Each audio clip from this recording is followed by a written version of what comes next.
Dans le psaume 94-12, Dieu est décrit comme un soleil et un bouclier. La récompense est subordonnée à une foi réelle et active, sans laquelle il n'est point de récompense. Le Seigneur utilise les souffrances et les épreuves pour susciter en nous la foi, afin que l'épreuve de votre foi, plus précieuse que l'or périssable, qui cependant est éprouvé par le feu, et pour résultat la louange, la gloire et l'honneur, lorsque Jésus-Christ apparaîtra. 1 Pierre 1,7. Bien que Dieu eût parlé si clairement, Abraham eut de la peine à croire. Abraham répondit, « Seigneur éternel, que me donneras-tu?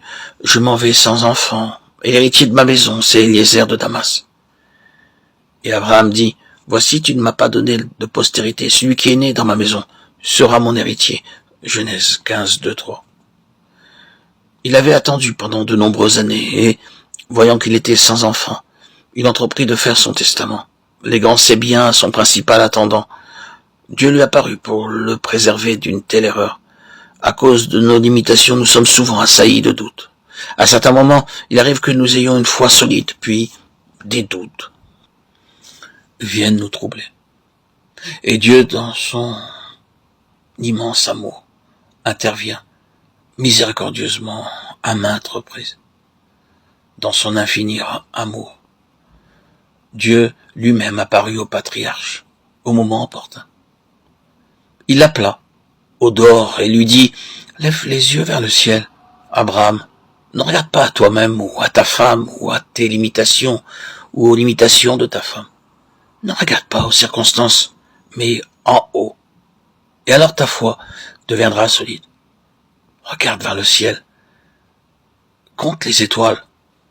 Telle sera ta postérité. » Aujourd'hui encore, personne ne connaît le nombre des étoiles. Il y en a tant. Et elles sont tellement éloignées. Dieu savait qu'Abraham ne pouvait compter les étoiles. Mais son intention était de le fortifier. Et c'est seulement lorsque nous regardons en haut que nous pourrons avoir la foi. L'ennemi nous fera tourner les yeux vers le bas, vers nos limitations, nos défaillances ou nos échecs. Il est nécessaire que notre regard soit tourné vers le Seigneur et que nous nous emparions de ses promesses par la foi. Genèse 15, 5, 8. Jérémie 34, 18 apporte un éclaircissement à ce passage.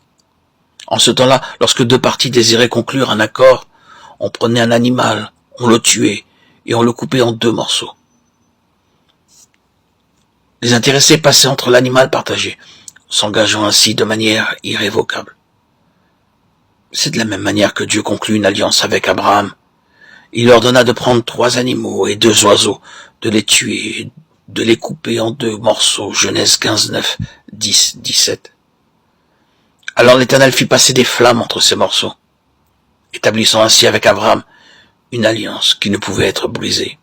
Genèse 15, 13, 17.